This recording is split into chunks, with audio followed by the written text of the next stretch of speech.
Ini ada juga wakil kepala KSP, Kodari, udah kebanyakan duit dia jadi konsultan, kasih tanahnya 1,4 hektar di Palangkaraya. Berdiri Kodari, Tamtama ke bawah. Dia masih 25 tahun, lulus Tamtama atau Bintara. 25-30 tahun, tenornya lama. Bisa nggak dia dikasih, bisa nyicil. Dia ada kepastian, karena saya dengar dari Panglima dan Kasat, kalau tentara itu tidak pindah-pindah, kalau pangkatnya rendah. Yang Bintara, betul begitu, Tamtama. Yang pindah-pindah kan perwira, betul ya? Nah,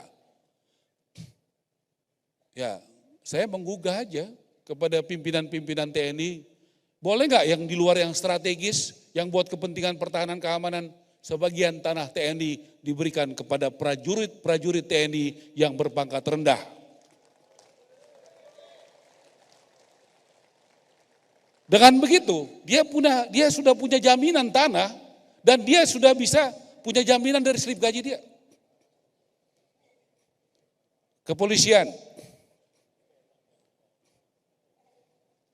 Kalau kepolisian, perwira pasti udah lumayan lah dari segi ekonomi, betul nggak? Betul nggak? Tapi kan kalau yang bintara-bintara itu kan masih bokeh-bokeh juga, betul nggak? Ini kalau tanah-tanah dari kepolisian yang baru pendidikan Tamtama itu selesai, masih nasihat 30 tahun, potong gaji. Asal Kapolri dan jajarannya mau jadi barang ini, semua polisi yang pangkatnya rendah punya rumah segera.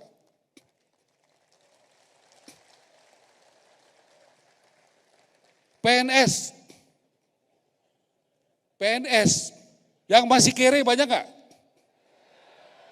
Kalau yang di sini saya lihat nggak ada yang kere-kere lagi. Betul nggak, Pak Tito, ya kan? Menpan RB.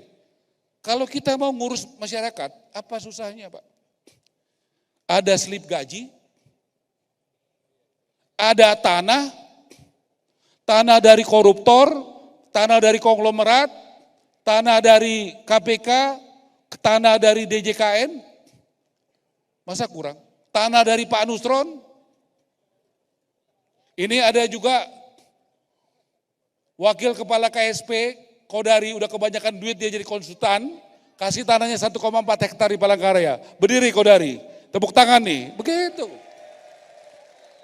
Ini belum Pak Amran, wah Pak Amran ini konglomerat ini ya. Benar.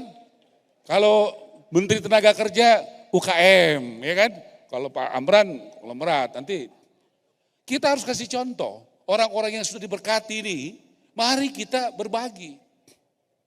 Nah, jadi tanahnya jelas ya, dari mana ya? Bisa dijadikan angkunan enggak tanah?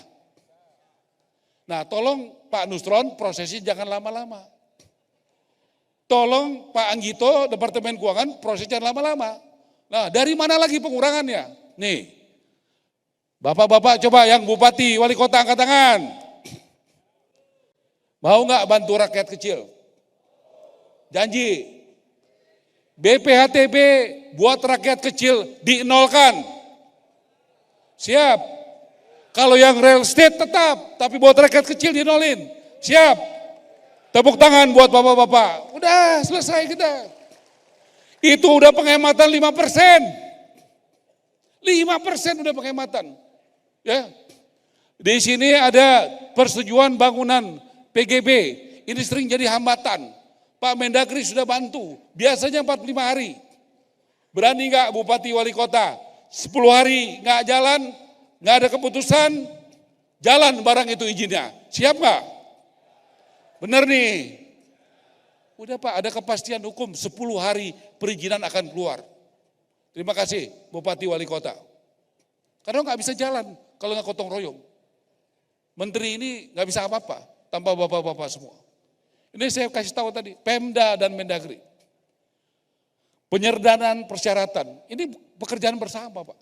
Komponen biaya kurang lebih 30-40%. Kalau itu dari tanah koruptor, tanah dari Pemda, tanah dari Pak Nusron, tanah dari DJKN. Artinya tanah itu 30% dari komponen rumah berkurang. Boleh nggak kita bekerja sama bergotong royong? Di masa kita menjadi bupati, di masa kita jadi wali kota, di masa kita jadi dandim, danrem, pangdam, di masa kita jadi PJ. Di situ kita buat sejarah, menurunkan harga rumah buat rakyat Indonesia.